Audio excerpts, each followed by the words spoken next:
अधिवक्ता बिल में संशोधन के लिए केंद्र सरकार एक अमेंडमेंट लेके आती है, लेकिन उस अमेंडमेंट के बाद अधिवक्ताओं के चेहरे लाल हो जाते हैं, यानी कि काला कोट पहनने वालों के चेहरे भी लाल हैं। और उसके पीछे कारण है, और कारण ये कि उसमें जो अमेंडमेंट है उससे वो बिल्कुल भी संतुष्ट नहीं है और इसी को लेकर विरोध चल रहा है पिछले 3 दिनों से।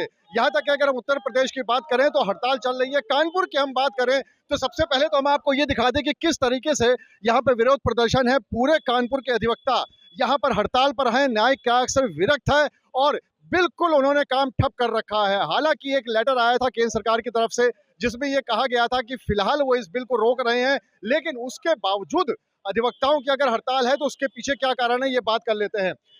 दिवर जी, सबसे पहले आपसे शुरुआत करते हैं कि सरकार ने तो एक पत्र जारी किया, प्रायोजक हैं cancer healer centre new beginning. उसमें फिर कहा गया कि हम अपना वापस ले लेंगे या फिर से इसको शुरुआत करते हैं, उसके बाद भी आप लोग उस पर राजी नहीं है, क्यों? देखिए, दो बातें जान लीजिए। पहली बात तो सरकार के एक बाबू ने पत्र जारी किया, सरकार के किसी ऑफिशियल स्पोक्स पर्सन ने ये लेटर नहीं जारी किया। दूसरा, उसमें उन्होंने जो सबसे गंदा काम किया, जब 28 तारीख तक उन्होंने ऑब्जेक्शंस मांगे थे तो 28 तारीख तक कंटिन्यू रखना था। उन्होंने पहले उसका क्लोजर कर दिया और उन्होंने कहा कि स्टेक होल्डर्स के साथ हम बैठ के चिंतन करेंगे, जबकि चिंतन हमारे साथ बैठ के करना था, बीसीआई के साथ करना था, स्टेट बार काउंसिल के साथ करना था। तो सरकार की नीयत में प्राइमा फेसाई खोट नजर आ गया कि समय से पूर्व आपत्तियों को बंद कर देना और उसके बाद ये कहना कि हम स्टेक होल्डर्स से बात करेंगे। मैं समझता हूँ इस तरीके का काला कानून आने के बाद ही संपूर्ण भारतवर्ष का अधिवक्ता आंदोलित है। सरकार प्राइवेट लिमिटेड कंपनी की तरह अधिवक्ता की ऑटोनॉमी को छीनना चाहता। आखिर क्या कारण है कि सरकार बार काउंसिल ऑफ इंडिया में घुसना चाहती है? आखिर क्या कारण है कि सरकार बीसीसीआई में घुसना चाहती है? आखिर क्या कारण है कि सरकार मठों मंदिरों का अधिग्रहण कर रही है? आखिर क्या कारण है कि सरकार वक्फ प्रॉपर्टी ले रही है?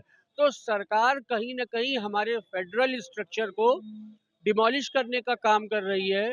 जब हमारे कॉन्स्टिट्यूशन की शुरुआत we the people by the people for the people से होती है, तो आर्टिकल 19(1) का वायलेशन, आर्टिकल 21 का वायलेशन ये सरकार क्यों करना चाहती है?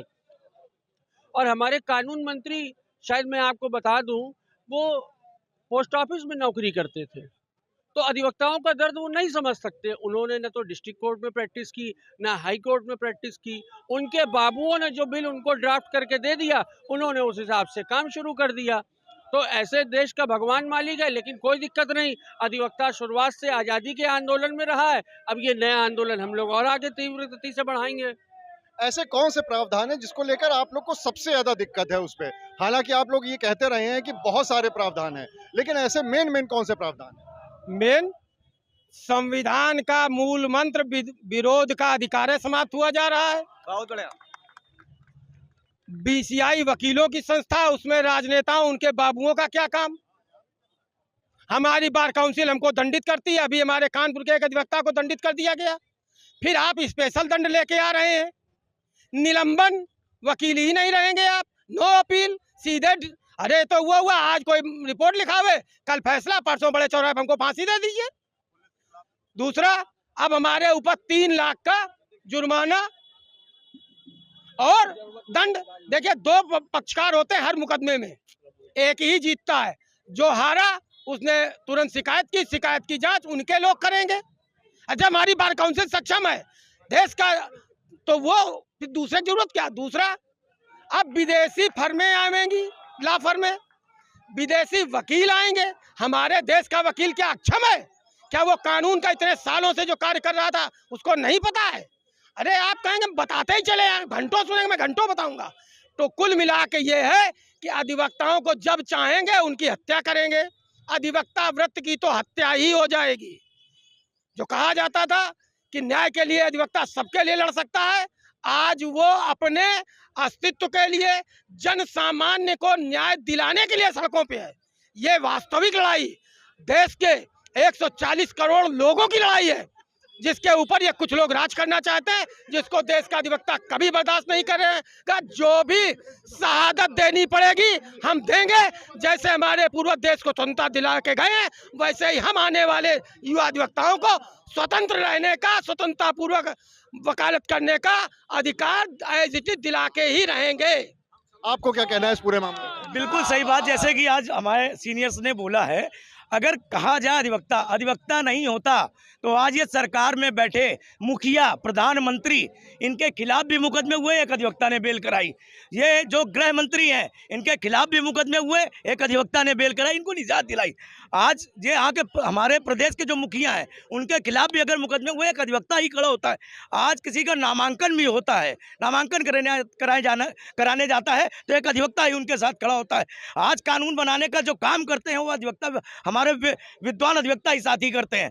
जो कानून मंत्री हैं, पूर्व में जैसे कि हमारे अध्यक्ष जी ने बताया कि एक सरकारी कर्मचारी थे, उनको अभी प्रैक्टिस का ज्ञान नहीं है, मगर उन्होंने सिर्फ बाबुओं और अपने चापलूसों के चक्कर में आके ये कानून बनाया है।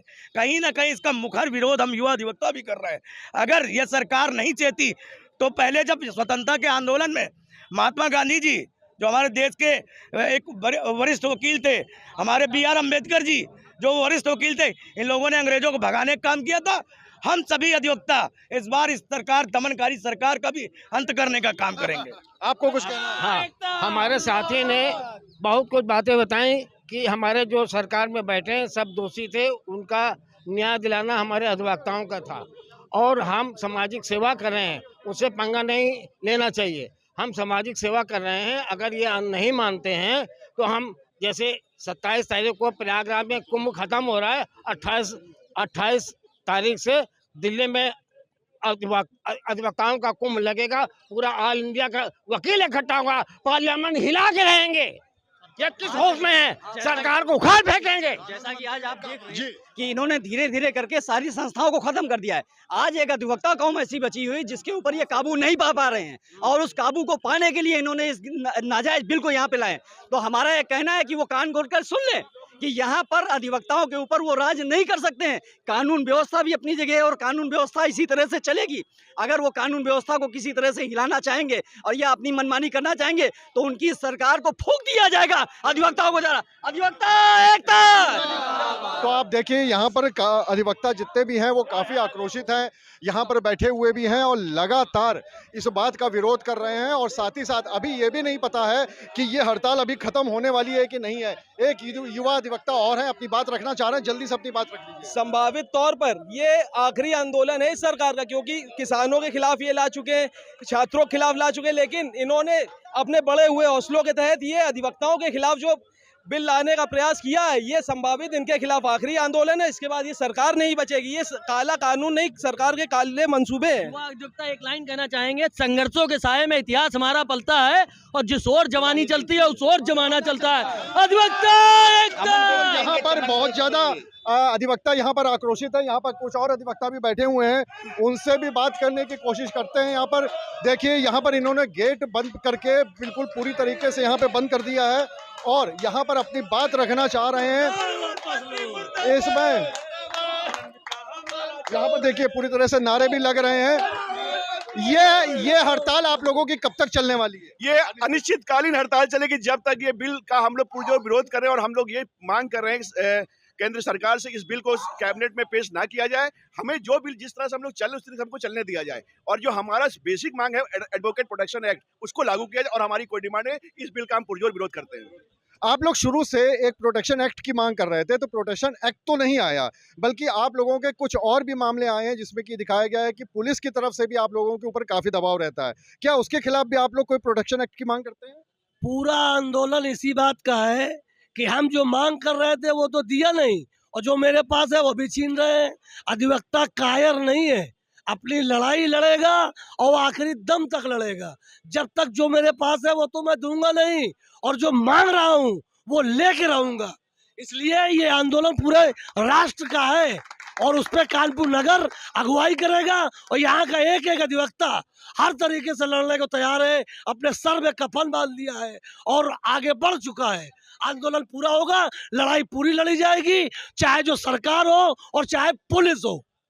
यहाँ पर अगर बताएं हम आपको तो कि कानपुर की जो बार है वो एशिया की सबसे बड़ी बार कही जाती है, सबसे ज्यादा अधिवक्ता यहाँ पे पंजीकृत है। आप जल्दी से कुछ कहना चाहेंगे? मैं तो यही कहूँगा कि सरकार के ये काला कानून को वापस कर लें और तभी यानी अधिवक्ता रोड में आकर पूरे देश की हड़ताल की। कब तक आप लोग इस हड़ताल पे रहने वाले हैं? जब तक ये काला कानून वापस नहीं होगा, आपके इस चैनल के माध्यम से कहना चाहता हूं कि सरकार अगर नहीं मानती है तो अपने ताबूत पे कील ठोकने की तैयारी उसने खुद कर ली है। इस देश का अधिवक्ता उनके ताबूत पे कील ठोक देगा, ये बिल्कुल वो मान के चलें, क्योंकि उनसे हमें कुछ मिलता नहीं। हम उनको देते हैं, हम उनको टिकट के रूप में पैसा देते हैं, हम उनको स्टाम्प के रूप में पैसा देते हैं। हमें न तनख्वाह मिलती है, न हमें आयुष्मान कार्ड मिलता है, न हमारा कोई इंश्योरेंस है, न कोई बीमा है। प्रधानमंत्री जी सैलरी लेते हैं, गृह मंत्री जी सैलरी लेते हैं, कानून मंत्री सैलरी लेता है। हमारे आगे पीछे कौन है? हम अपने दम पे खा पी रहे, अपने ऊपर वाले के उस पर खा रहे हैं। तो ये जिस तरीके से हमारे साथ ये दुर्व्यवहार कर रहे हैं, जिस तरीके ये एक मजबूत स्तंभ, इनका एक टारगेट अब बचा। इन्होंने मीडिया खरीद ली, पत्रकारिता को खरीद लिया, बड़े बड़े लोगों को खरीद लिया। अब इनका टारगेट है कि अधिवक्ता समाज उसको भी दबा दो ताकि इस देश पे हमारा हिटलरी शासन चले। तो अधिवक्ता समाज इनके ताबूत पे कील ठोक देगा, इस बात को ये समझ लें। ये चेतावनी है हमारी, कानपुर के इस प्रांगण से चेतावनी है हमारी। जल्दी से एक आखिरी बात कहनी। देखिए, कानून मंत्री को कानून का नहीं मालूम है तो वो हमारे ऊपर एक्ट में क्यों अमेंडमेंट करने का सोच रहा है भाई? जिसको कानून का कोई डिग्री हो, जिसने लिया हो, उसको कानून मंत्री बनाने का क्या मतलब? वो तो ऐसे बिल लाएगा। जिसको कुछ पता ही नहीं है वो क्या जानेगा इन सब चीजों के बारे में? तो उनको कुछ पता ही नहीं, तो वो अपने जिसमें अनपढ़ नेता वो हमारे ऊपर थोपेंगे। हम लोग लिटरेट पर्सनैलिटी है, ये वो देखें, हमें ना दिखाएं। वो अपने में अमेंडमेंट डालें जो थपथपा देते हैं कानून पास हो गया। ये यहाँ नहीं चलेगा। हमारा आईपीसी सीआरपीसी इन्होंने डिस्टर्ब कर दिया, बीएनएस लाए, उसमें भी हमने अमेंडमेंट करा। आज जो हो रहा है ये भी आगे होगा, तो इसलिए इसका हम लोग पुरजोर विरोध करते हैं। और जितने सरकार के दलाल हैं इनको समझ जाना चाहिए कि सरकार परमानेंट नहीं रहती है, वकील परमानेंट रहता है ताजीवन, जब तक जिंदा रहता है तब तक। तो यहाँ पर जितने भी अधिवक्ता हैं वो लगातार इस बात को लेकर विरोध कर रहे हैं। चारों तरफ आप देख सकते हैं हमारे अधिवक्ता बैठे हुए हैं और इन्होंने एक बात तो बिल्कुल साफ कर दी है कि अगर इस बिल को पास किया गया तो यहाँ पर अनिश्चितकालीन हड़ताल सिर्फ कानपुर में नहीं बल्कि पूरे देश में की जाएगी और किसी भी हालत में वो इस बिल को पास नहीं होने देंगे। इस बात का ऐलान अधिवक्ताओं ने कर दिया है। अनुराग अग्रवाल, TV9 कानपुर। प्रायोजक हैं cancer healer centre, a new beginning.